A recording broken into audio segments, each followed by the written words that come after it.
Pada Senin tanggal 24 Juni tahun 2024, Pengadilan Tinggi DKI Jakarta memutuskan menerima permintaan banding perlawanan yang diajukan KPK. Hakim Ketua Subharan Hardi Mulyono dalam amar putusan membatalkan putusan Pengadilan Tipikor pada Pengadilan Negeri Jakarta Pusat yang mengabulkan nota keberatan Ghazal Basaleh tersebut. Pengadilan Tinggi juga menyatakan surat dakwaan atas nama Ghazal Basaleh telah memenuhi syarat formal dan material, sebagaimana diatur dalam pasal 143 ayat 2, huruf A dan huruf B KUHAP.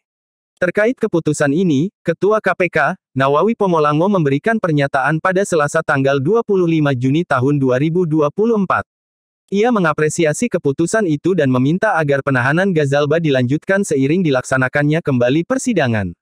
Sebagaimana informasi yang beredar di media massa, ya, berita dari teman-teman juga gitu bahwa tentang putusan banding Pengadilan Tinggi atas putusan sela Pengadilan Negeri Tipikor Jakarta Pusat dalam perkara atas nama terdakwa Ghazal Basaleh. KPK menyampaikan apresiasi yang setinggi-tingginya kepada Majelis Hakim Banding Pengadilan Tindak Pidana Korupsi Pengadilan Tinggi Jakarta. Jadi apresiasi setinggi-tinggi terhadap majelis hakim dimaksud itu. Dari materi pemberitaan juga kami mencatat beberapa pertimbangan. Kami sendiri belum memperoleh salinan resmi dari produk putusan Pengadilan Tinggi DKI dimaksud. Kami sudah memintakan melalui Satgas Penuntut Umum untuk segera kami terima. Tetapi dari materi pemberitaan, ada pertimbangan yang menyebutkan bahwa majelis hakim itu mengkhawatirkan bahwa produk putusan sela kemarin itu dapat mengakibatkan kekacauan dalam praktek sistem peradilan pidana, khususnya dalam penanganan perkara-perkara tindak pidana korupsi. Kami sepakat dengan pertimbangan dimaksud karena terlebih lagi bahwa pada saat yang bersamaan, sebenarnya majelis hakim pada Pengadilan Tipikor Jakarta Pusat, bukan pada Pengadilan Negeri Jakarta Pusat saja, pengadilan tipikor lain di daerah-daerah lain, ya, juga sedang menyidangkan perkara-perkara tindak pidana korupsi yang dilimpahkan oleh Komisi Pemberantasan Korupsi. Perkara-perkara dimaksud tidak dilabeli dengan soal surat-surat delegasi dan lain sebagainya dari lembaga lain. Bagaimana mungkin ada prosedur yang berbeda? Di dalam perkara yang lain ada pensyaratan tentang surat pendelegasian segala macam. Dalam perkara lain, termasuk perkara Syahrul Yassin Limpo, yang senyatanya ditangani oleh majelis yang sebenarnya mirip, hanya dipertukarkan antara ketua majelis dan anggotanya. Begitu juga ada perkara-perkara yang sudah diputus, semua tidak dilabeli dengan surat seperti itu. Karenanya kami sepakat bahwa pertimbangan-pertimbangan putusan yang dilakukan lewat putusan sela itu cenderung memang berpotensi merusak atau menimbulkan kekacauan dalam sistem praktek peradilan. Pada forum ini juga kami ingin menegaskan kembali, KPK ingin menegaskan kembali bahwa tugas penuntutan adalah sebagaimana juga dengan tugas penyelidikan dan penyidikan, sebagaimana diatur dalam pasal 6 huruf E, Undang-Undang Nomor 19 Tahun 2019, adalah tugas yang melekat sebagai kewenangan atribusi pemberian kewenangan undang-undang kepada lembaga Komisi Pemberantasan Korupsi. Jadi penuntutan itu adalah identik dengan tugas penyelidikan, otonom atribusi kewenangan yang diberikan oleh undang-undang kepada lembaga ini. Bukan didelegasikan oleh lembaga lain kepada Komisi Pemberantasan Korupsi.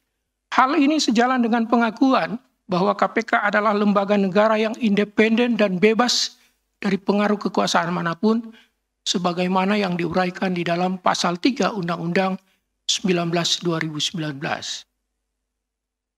Bahwa KPK adalah koordinator dalam upaya penanganan perkara-perkara tindak pidana korupsi. Ini kita bisa lihat di dalam pasal 8 huruf A. Undang-Undang Nomor 19 2019 yang menyebutkan bahwa dalam melaksanakan tugas koordinasi sebagaimana dimaksud dalam huruf 6, huruf B, KPK berwenang mengkoordinasikan penyidikan dan penuntutan dalam penanganan pemberantasan tindak pidana korupsi. Koordinator dalam penanganan pemberantasan tindak pidana korupsi.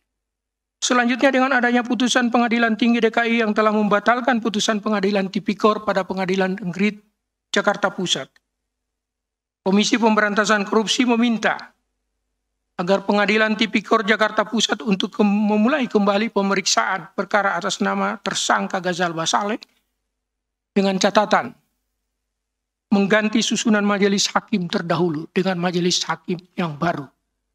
Ini maksud kami untuk menghindari jangan sampai majelis hakim terdahulu terjebak dengan produk putusannya yang telah menyatakan bahwa surat dakwaan itu tidak sah atau batal seperti. Kemudian memerintahkan kembali penahanan terhadap Ghazalba Saleh.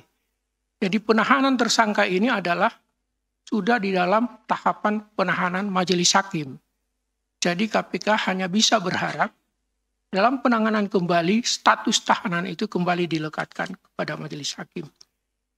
Kami mengajak juga seluruh elemen masyarakat, termasuk rekan-rekan media untuk memantau dan mengawal proses peradilan, khususnya dalam penanganan perkara tersangka Ghazalba Saleh ini, agar proses hukum yang berjalan akan benar-benar taat pada asas-asas peradilan hukum acara pidana itu sendiri. Penanganan korupsi pada sektor hukum menjadi salah satu fokus Komisi Pemberantasan Korupsi, sebagaimana tertuang dalam 5 fokus area pemberantasan korupsi, yang meliputi hukum, politik, pelayanan publik, sektor swasta, dan sumber daya alam. Pengadilan Tinggi DKI Jakarta memerintahkan Pengadilan Tipikor Jakarta untuk melanjutkan perkara Ghazalba Saleh.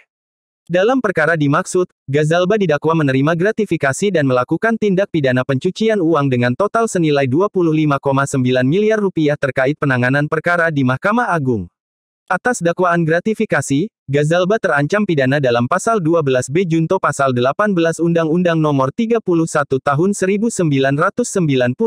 tentang Pemberantasan Tipikor sebagaimana telah diubah dengan UU Nomor 20 Tahun 2001 Junto Pasal 55 Ayat 1 Pertama KUHP.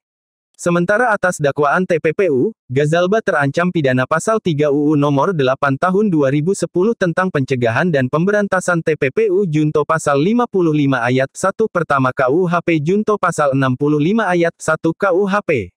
Diah Dewi melaporkan.